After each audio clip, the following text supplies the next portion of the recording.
Welcome. These will be my thoughts on Fear the Walking Dead, Season 2, Episode 6, Sicut Cervus. I guess that's how you pronounce that, which sounds mildly like a 4-year-old trying to say Secret Service. The episode's rated CVMA, so this video there will be spoilers for everything live-action Walking Dead leading up to and including this episode, but not for anything after it. And another episode that I absolutely loved. So I think we're going to try to do this mostly chronologically. So yeah,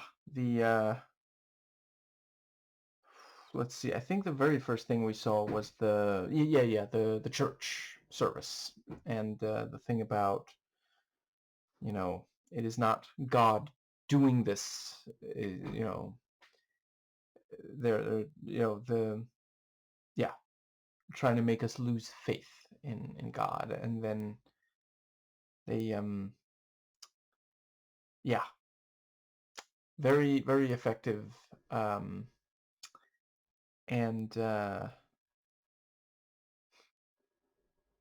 yeah. I appreciated that by the end of the episode, it had become clear to the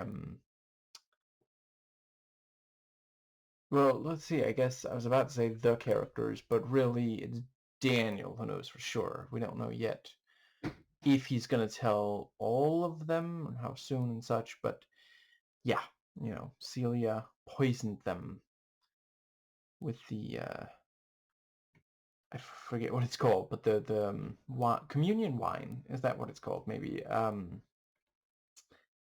And yeah, that thing about, look who you work for, look what they do. And I know I've already said it, but yeah, Dougray Scott really doing fantastic work here. And I think that's when we get the so yeah, back on the Abigail. There's the, let's see, first there's the conversation where Travis and Chris talk. And Chris says he really did feel confident that, you know, the hostage was going to turn.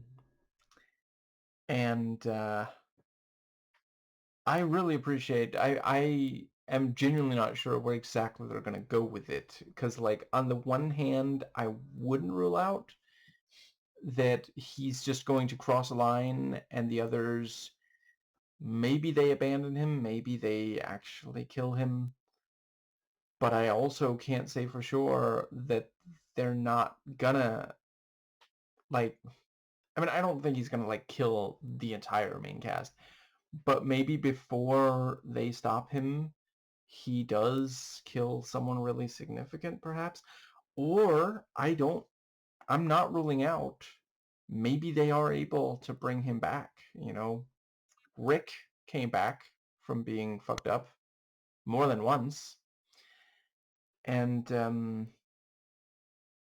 yeah, I'm really looking forward to more of it. I really appreciate the way that they are just slowly building up to, rather than immediately going. Because by the end of this episode, he's standing there with the blade.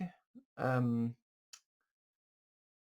the Wesley Snipes picture. And yeah, I mean, I was very relieved when they woke up and spotted him. I don't think he was. And let's see. Yeah, they could so easily, it would have been very boring if they just skipped directly to, oh, he kills someone, clearly innocent, but they are just, yeah, sowing, you know, sowing the groundwork for, and laying the seeds. And yeah, I think that does. Yeah, so that's the part with the okay, so next thing, Luis is gonna go meet the contact, And then Strand is like, why are they coming here? And readies his gun, and they all have to hide in the engine room.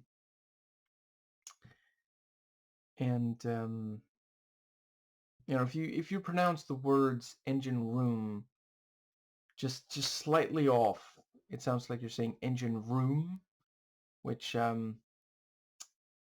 don't really have anything. I just thought that was a sign that I need more sleep, probably. I like verbal comedy. I couldn't really think of a good joke there. Whatever. Yeah. So they do all hide there. And I like the thing about him. How do you say asshole in Spanish? You don't. You grin and bear it. What happened? Somebody said asshole in Spanish. Yeah, I see why you prefer to grin and bear it then. And yeah, Daniel serving as a translator. I really want there to be an outtake where he tells them something that's like completely ridiculous and it's like, well, it's not like they're gonna know. I guess Ophelia might, but anyway. And let's see.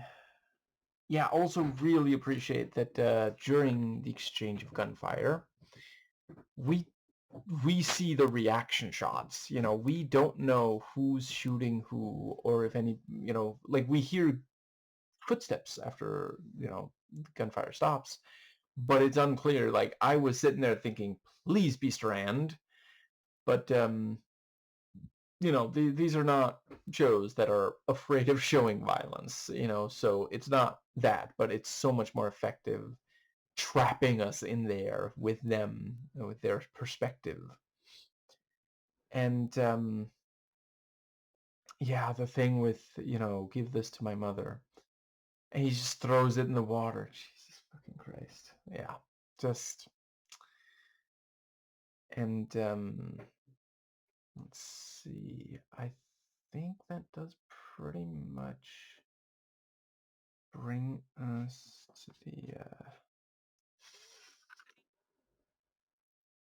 yeah, and then they're shot at. Jesus, just, and they make it, and I love that line. They think, well, whatever's on land will kill us. And that's also a really great way to resolve that, because like genuinely we were not sure how's this gonna go, because there's money for two people. There's more than two people.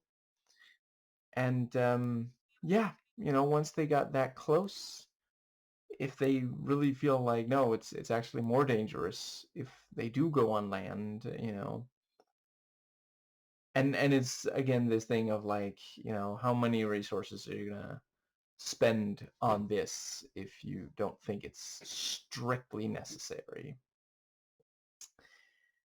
And yeah, appreciated, Daniel making sure they don't turn while they're still on the ground, because they could be much bigger problem if they're allowed to turn. And then Ophelia runs out and Daniel's like, please don't. Remember that part where I told you not to go into the really dangerous situation? If it were at all possible, if you're open to the notion, maybe we could circle back to that. And yeah, that's when they do indeed get to land, and yeah, they fight off a bunch of that was also like very nicely done on this pile of bodies. And yeah, they fight off a bunch of walkers. And so Chris, it doesn't not look like you're just watching. I'm just gonna just putting that out there, just airing the thought. That's all. And yeah, the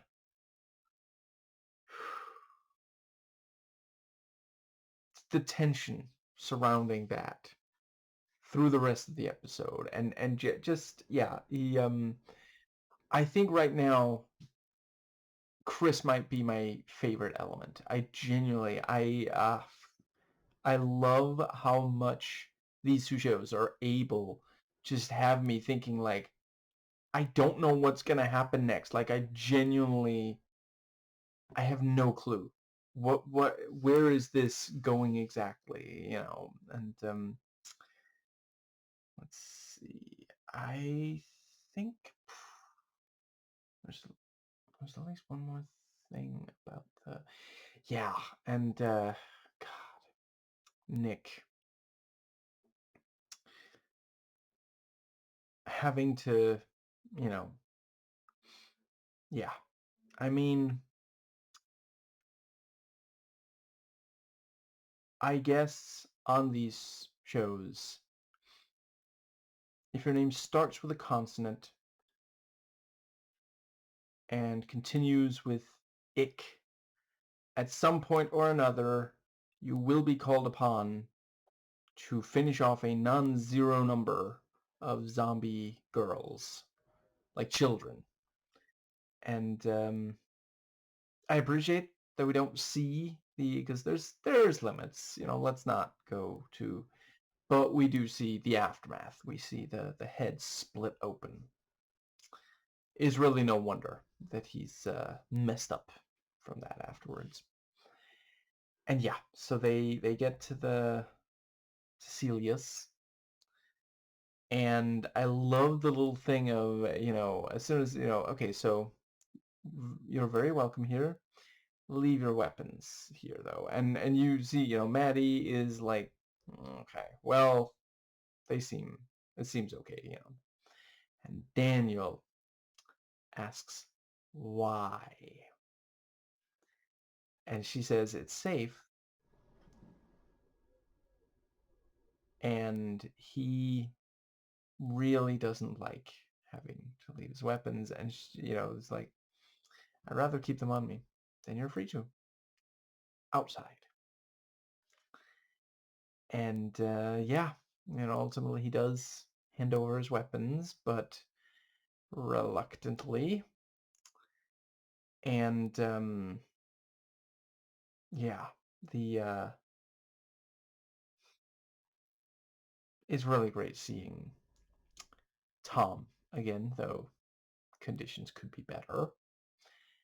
And I really appreciate, you know, so there's a bunch of homophobes who think that if you're not straight, then the relationship you have must be purely sexual. And I love stuff like this conveying very clearly that's just not the case. It's such a silly notion, but you know, a lot of homophobes they it's this thing of, I mean, it's bigotry brain rot in short. You know, a lot of like once you I couldn't say exactly when it sets in, but there's a certain threshold once you cross for hating, you know, an individual or group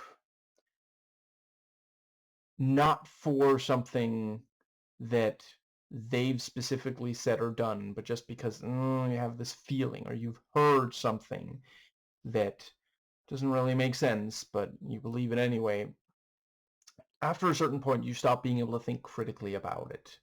Of course, non-straight relationships are not purely sexual, but you know, part of it is also this idea that, well, you know, cishet is the default. Anything else, you know, is going against what is normal, and thus it must be, you know, that's also part of why they think that if you have, you know, if you are, for example, gay, then you must also be a pedophile or something. Just completely absurd.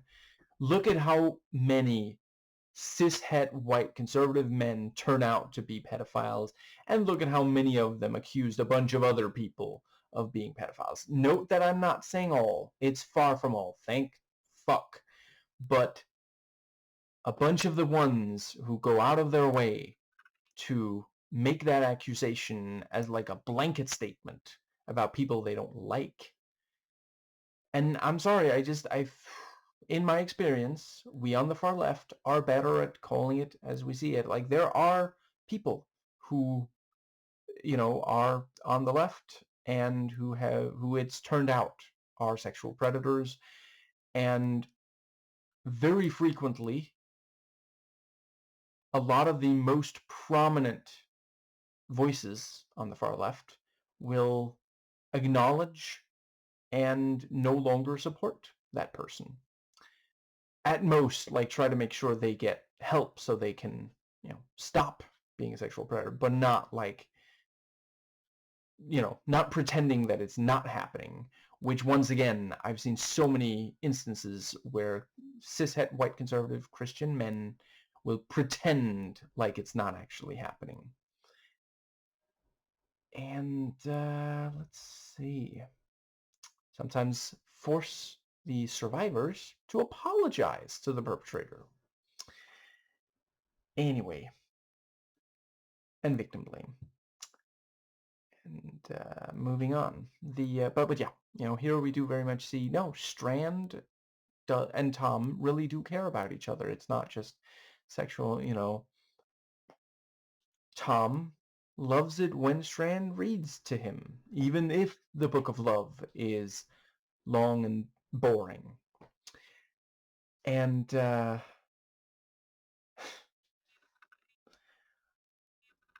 we've got that bit with, either of these covers go or I do. I would like to note that I thought of that joke before they made a literary reference of their own. But yeah, this is Shakespearean. Yeah, I mean, undeniably so. Can I reference the exact particular Shakespeare play, or is that technically a spoiler? Does it still count as a spoiler when the original story is hundreds of years old?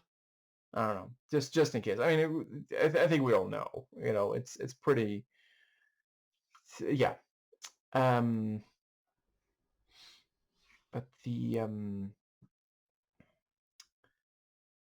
and there at the end, he uses a gun on him, and yeah, that is a merciful way. Like that, the poison did look painful,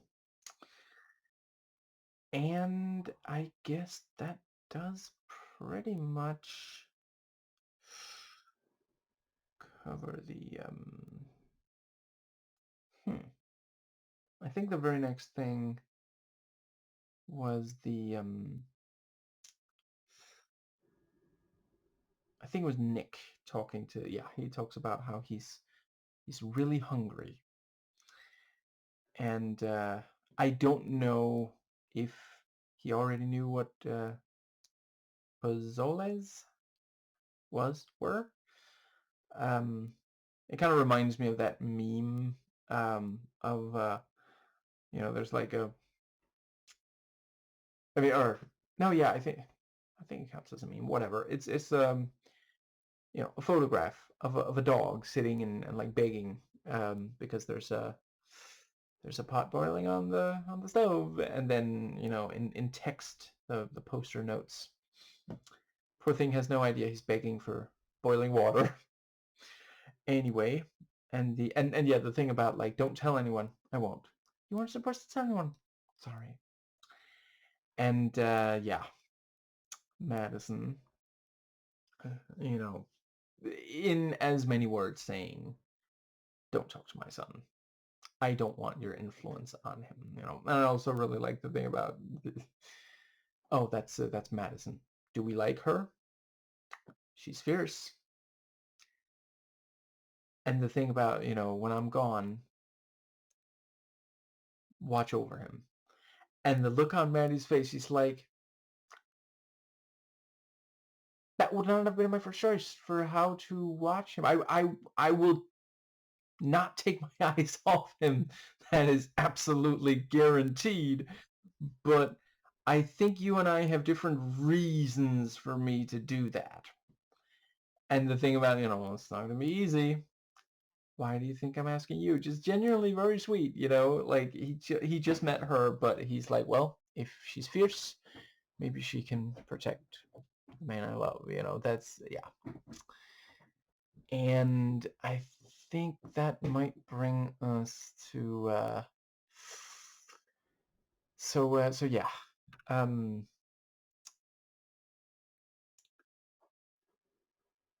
the um, the TV. You know, um, we have the yeah. Alicia is sitting there watching something, and Chris walks in. Hey, is this behind the music with Leonard Skinner? And she's like, I don't know. It's something that's on. It was recorded. Understandably, they are not transmitting new TV stuff right at this moment. And yeah, she doesn't really mince words. I suppose it's possible if the word was beef that she would. But no, she confronts him. She's like, I saw what you did. And he insists that she, are you sure you saw what you saw? In my defense, it's been a little while since I quoted X-Men 1. And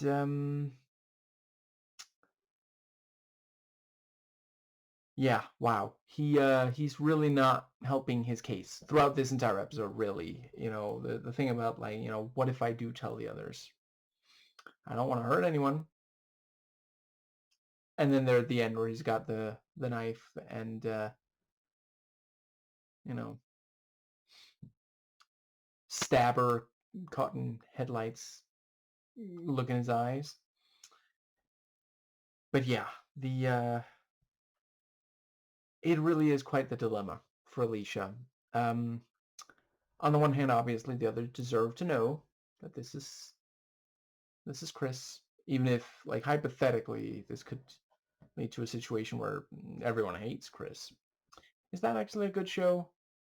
I like a lot of Chris Brown, just not you know, don't love the misogyny he sometimes expresses, but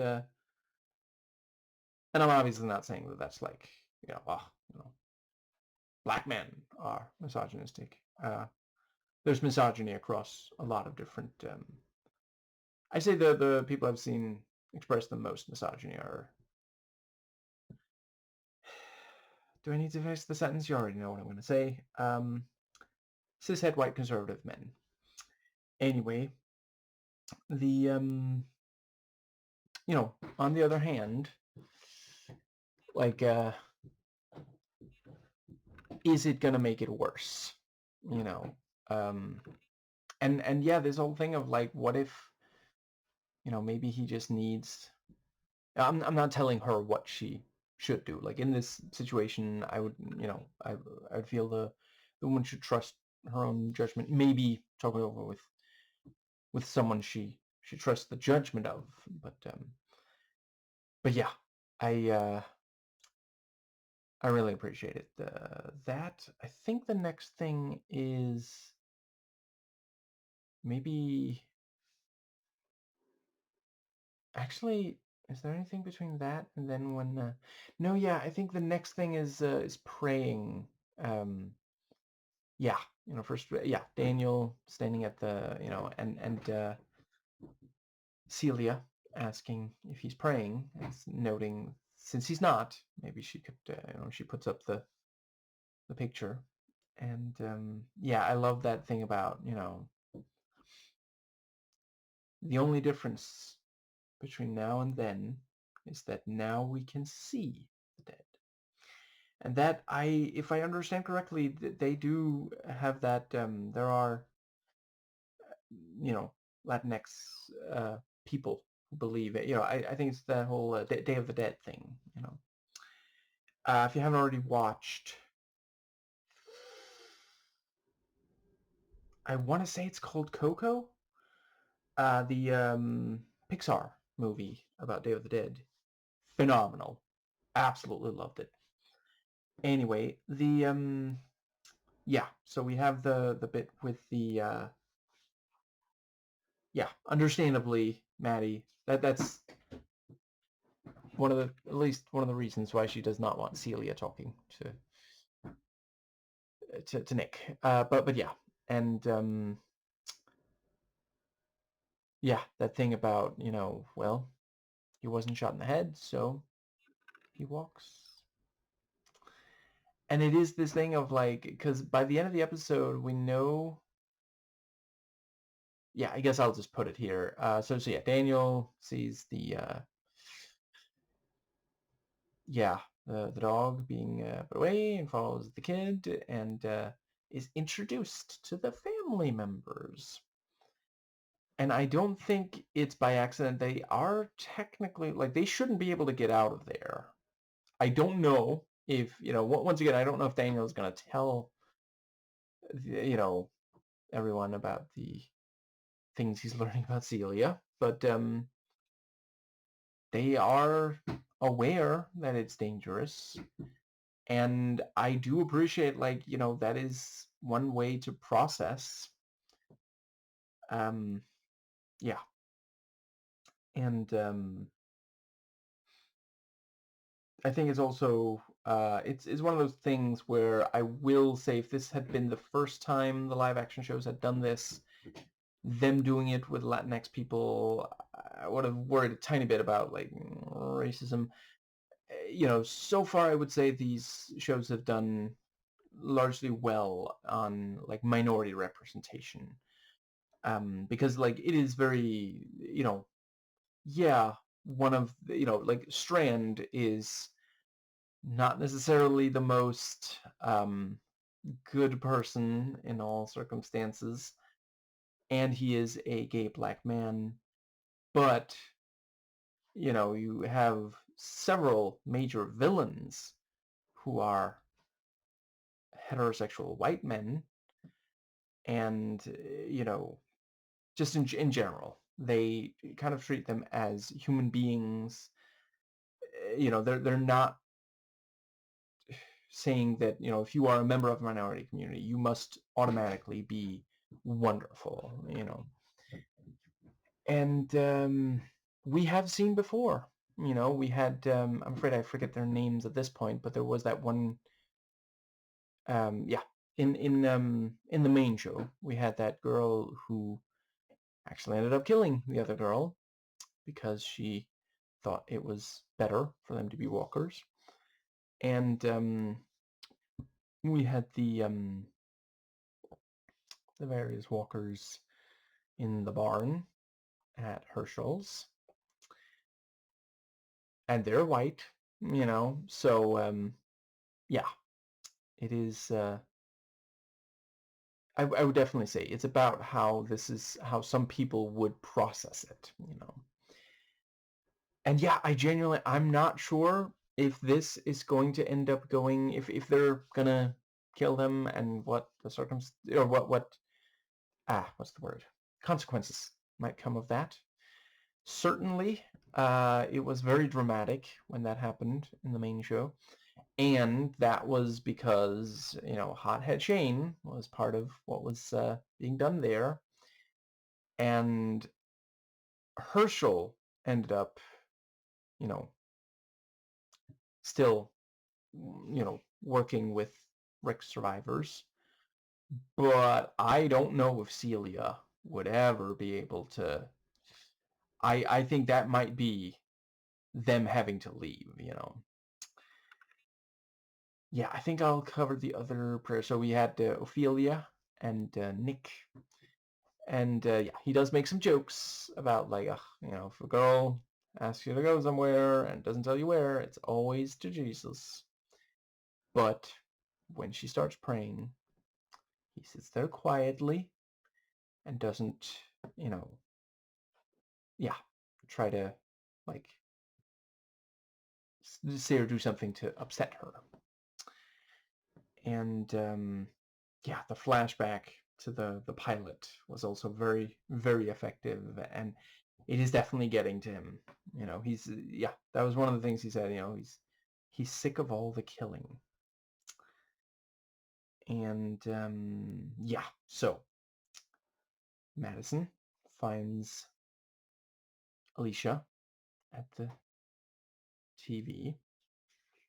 And we have the thing about, when she was a kid, she fell asleep in front of the TV when there was a babysitter.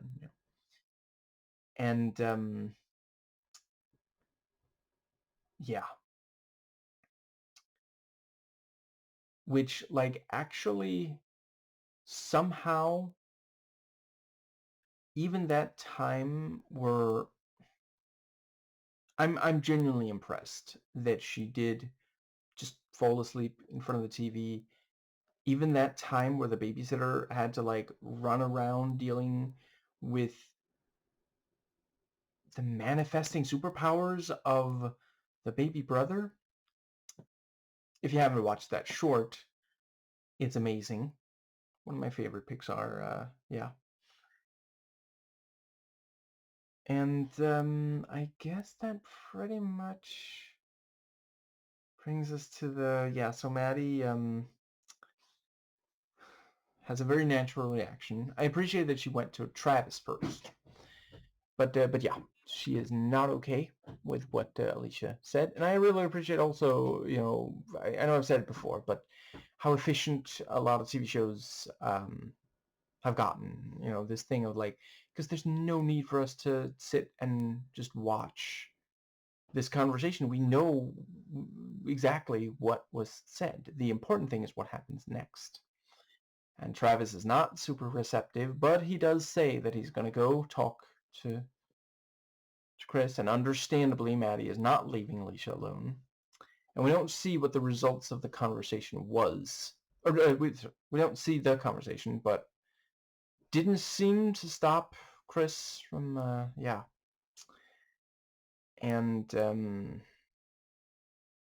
I guess I'll just very briefly note, Saji Sharma made a great video on the UFC match, and it has so far my favorite dramatic reading of the exchange that Eric Trump insists is AI.